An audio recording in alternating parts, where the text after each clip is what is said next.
大家好，我是萨姐。今天制作一个8寸原味的戚风蛋糕，足足7厘米高。很多制作的小细节我会在片中提及，顺便也聊一下做戚风蛋糕最容易发生的2种状况：凹底和塌陷。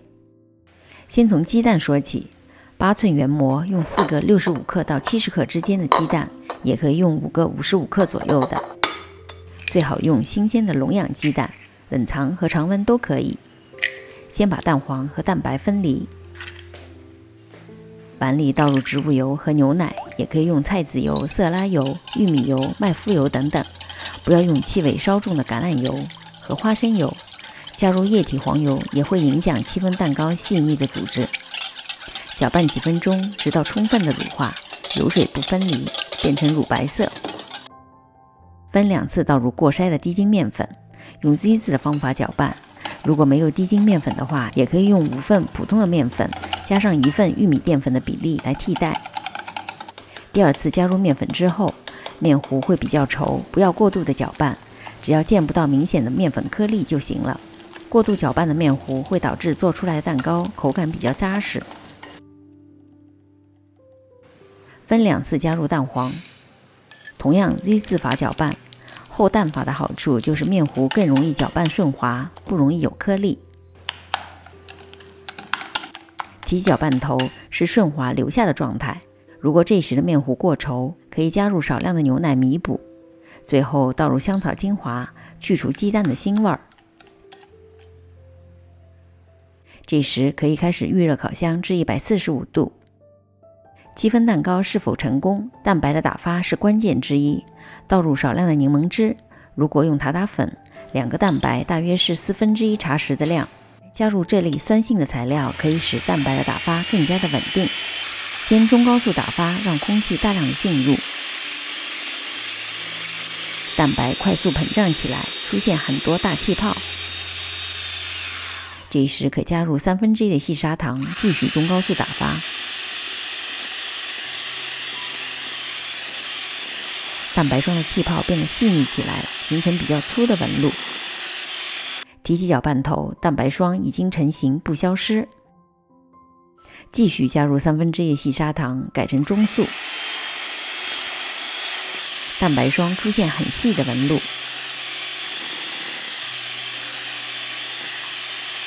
提起搅拌头是这样一个大弯钩状，就是平常说的湿性发泡。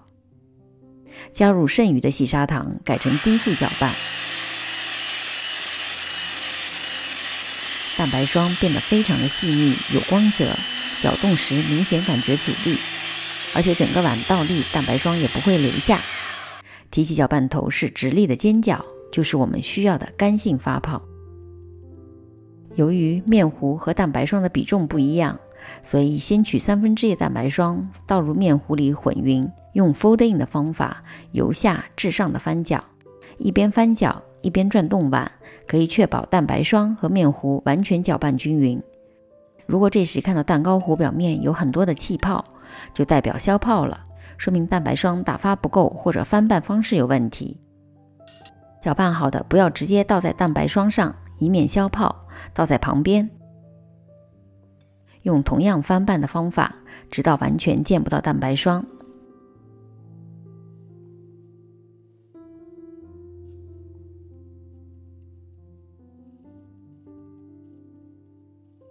做戚风蛋糕不要用不粘模具或者电工背纸，否则四周和底部太滑，不容易粘黏蛋糕糊，也会影响蛋糕的高度。用活底的模具脱模更加的容易。蛋糕模从高处到下，6到7分满，如果7到8分满，就很容易造成蛋糕膨胀过高。轻震1到2下，牙签转圈，去除蛋糕糊里的气泡。放入烤箱的中下层或者下层，145度先烤至40分钟，之后调到160度烤15分钟。趁着烤制的功夫，聊一下凹底和塌陷的问题。凹底说白了就是底部面糊没有粘住模具。大家都知道表面受热肯定比底部要快，所以当表面受热大大高于底部受热，上部的面糊就会受热膨胀，而底部的面糊还处于一个没有受热的状态。等到上部膨胀拉起整体的面糊，底部已经脱离模具了。这就是为什么凹底的部分都比较浅色的原因。为了避免凹底，把模具尽量放在下层，如果可以分开调上下火的温度，下火温度可以比上火温度高10度左右。预热时，下层放一个前烤盘，模具放入烤箱的时候，可以直接放在已经预热好的前烤盘上，这样底部可以直接受热。再来聊一下塌陷，可能不少朋友也都有这样的经历，在烤箱里好好的，一出炉蛋糕马上缩了。